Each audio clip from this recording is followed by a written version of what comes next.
Oi, queridos alunos, pais e responsáveis. Sejam muito bem-vindos a mais uma aula de português com a professora Jéssica Fazanha para as turmas do quinto ano A e B. A saudade cresce e o desejo de estarmos juntos novamente também. Vamos orar? Posição para a oração.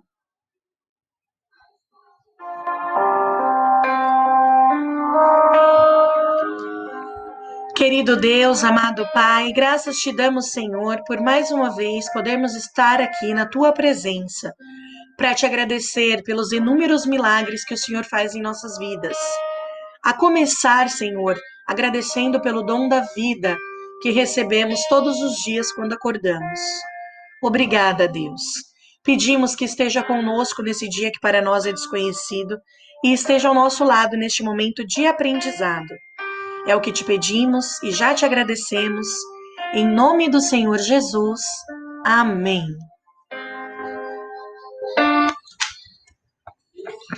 Vocês já sabem. Preparem todo o material. Vamos lá, peguem o que vamos precisar. Primeiro, do livro didático módulo 2. Segundo, fiquem num lugar calmo e tranquilo para realizarem as tarefas. Terceiro, esteja com o estojo de vocês para ter todo o material à mão. E quarto, prestem muita atenção. E não se esqueçam, todos vocês estão guardadinhos no meu coração. Hora da correção. Corrija com atenção. Iniciamos a nossa aula com a correção dos exercícios da aula passada. Faça a correção e depois tire e mande a foto da atividade. Então, vocês precisam aguardar o vídeo de correção para conferirem as respostas e depois tirarem a foto e me mandar, comprovando que realizaram a tarefa. Pegue seu livro didático e abra na página 25 de língua portuguesa, para que a gente corrija os exercícios da aula passada. Momento da correção. Siga as orientações da professora. Pause o vídeo e vá conferindo as suas tarefas. Não esqueçam da letra maiúscula no início das respostas.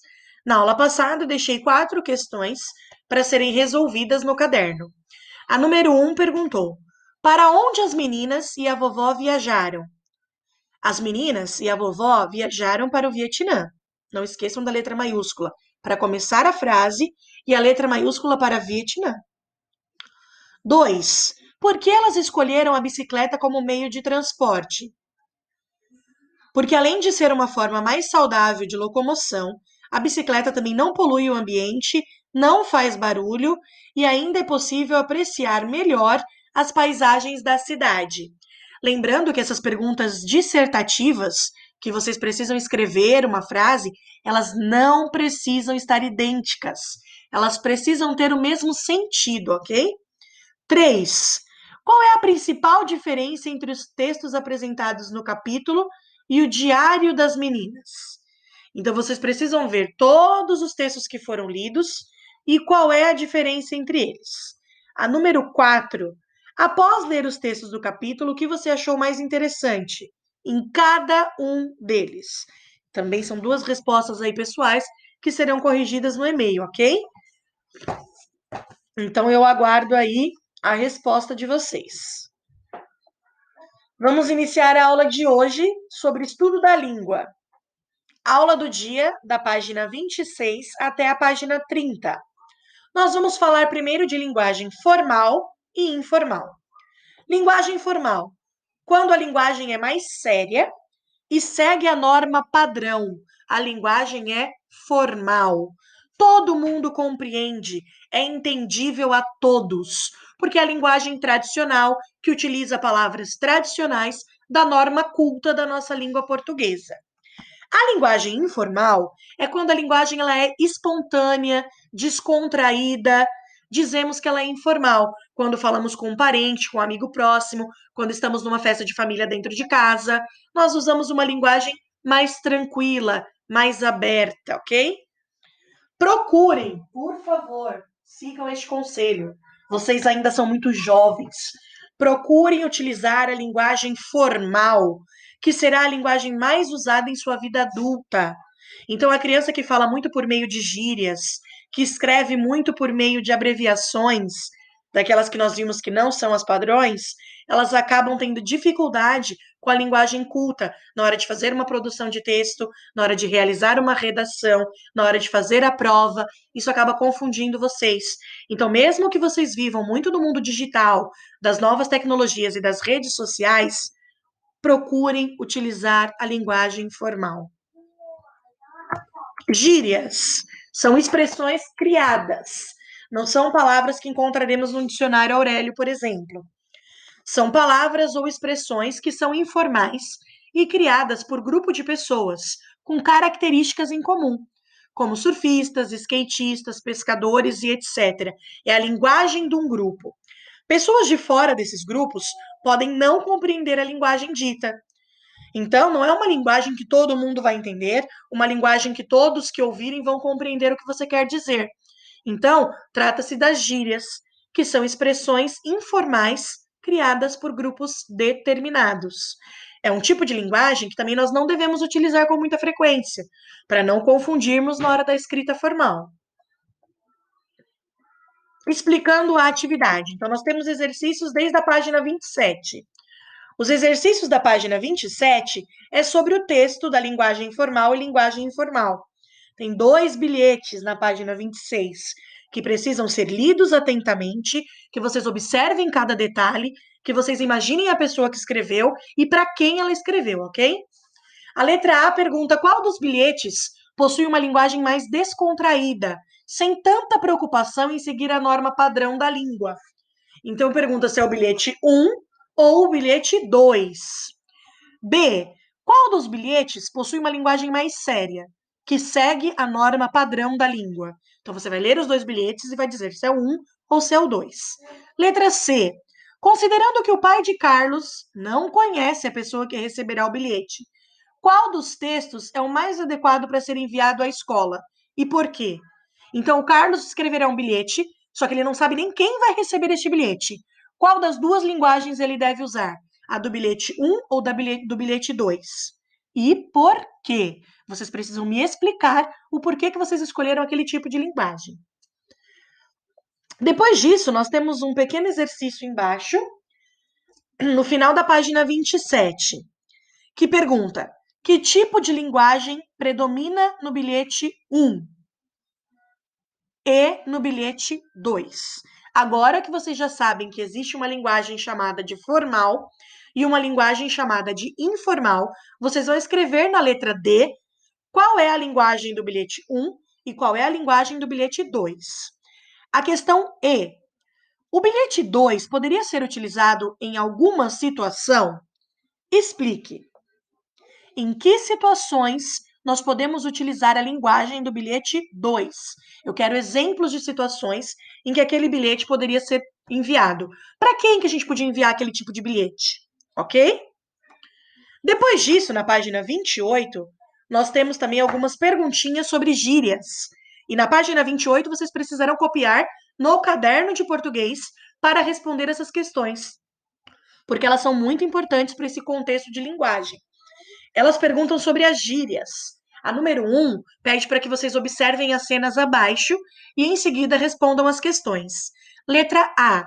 A linguagem utilizada nas cenas acima são mais adequadas para situações formais ou informais? Copiem a pergunta no caderno, a caneta, respondam a lápis, pulem linha, organizem bem o caderninho de vocês. Letra B. Você conhece o significado de todos os termos em destaque nas cenas acima? E explique. Se você conhece mesmo, sem ter que pesquisar em lugar nenhum, você vai me explicar o que significa cada um deles. Se tem um ou outro que você acha que você não sabe exatamente o que significa, você vai colocar para mim. Esse termo eu não sei o que significa. Por quê? Porque não é uma linguagem do meu grupo. Isso é um exemplo, ok? Então não é para vocês pesquisarem o significado e depois responderem para mim. É lendo as tirinhas, né? Observando essa conversa, você entende exatamente o que esses rapazes estão falando? Ok?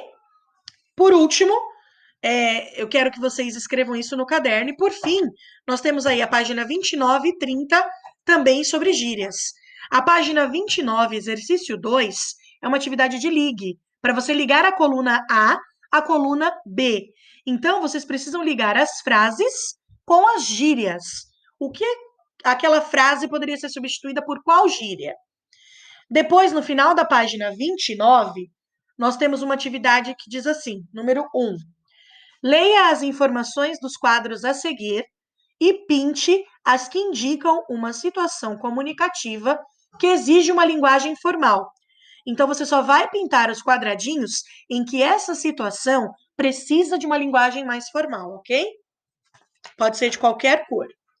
Na página 30, o exercício 2, com base no que você estudou, as gírias podem ser usadas por qualquer pessoa, em qualquer situação. Por quê? Então, eu tô perguntando, a gíria, qualquer pessoa pode falar gíria? Sim ou não? Pensem aí. Mas em qual situação elas podem usar gírias? E em qual situação elas não podem utilizar gírias? E por quê? Então, eu quero uma explicação bem bacana aí sobre isso. 3. Encontre no diagrama as gírias adequadas para cada frase. Então, primeiro vocês vão procurar as palavrinhas no diagrama. Depois de encontrar, vocês vão encaixar essas palavras nas frases. Então, primeiro procura no caça-palavras. São 3 palavrinhas. Aí você achou, aí você verifica qual encaixa melhor na letra A, qual fica melhor na letra B e qual é a que fica melhor na letra C, ok? Depois, no seu caderno de português, você precisa reescrever essas frases que estão com gírias na número 3, substituindo a gíria por uma palavra adequada que seja na língua formal. Então, reescreva as frases acima no caderno de português, substituindo a gíria de cada uma das frases por uma outra equivalente que você conheça, ok? 4. Leia as frases e assinale aquelas em que as palavras vaquinha e rolou foram empregadas como gírias. Então, vocês vão apenas marcar o X, onde a palavra vaquinha não significa uma vaca pequena, ela significa uma gíria. E onde rolou não significa que a bola rolou, e sim que ela significa uma gíria. Pessoal, só recapitulando o exercício anterior, vocês precisam reescrever as frases substituindo uma gíria por uma outra gíria, tá bom? Então, a bolinha do exercício 3, de reescreva as frases acima, é para você reescrever substituindo aquela gíria por uma outra gíria que você conheça ou utilize no seu dia a dia que tenha o mesmo sentido, tá bom? Feito isso, finalizamos o nosso conteúdo sobre gírias e sobre linguagem formal e informal. Esse conteúdo é muito importante para o dia a dia e para a vida de vocês, não só para a escola, ok? Então, vocês precisam aprender o que cada linguagem quer representar, o que cada linguagem transmite e usá-la no seu dia a dia de forma correta. Tendo qualquer dúvida sobre o conteúdo, não hesite, volte esse vídeo, escute de novo, veja a aula novamente, leia as páginas que estão propostas na atividade. Então não adianta só seguir o vídeo, você precisa também ler o conteúdo da página 26 até a página 30. Conclusão. Lembre-se que as nossas aulas são como boas piadas e precisam ser contadas para outras pessoas. Então, conte aos seus familiares um pouco do que você acabou de aprender sobre linguagem formal e informal. Tá escrito 2 sobre ali, vocês desconsideram um, tá? Então, conte aos seus familiares um pouco do que você acabou de aprender sobre linguagem formal e informal. E também sobre gírias. Treine sua linguagem formal. Aquele que fala bem transmite credibilidade. As pessoas confiam mais.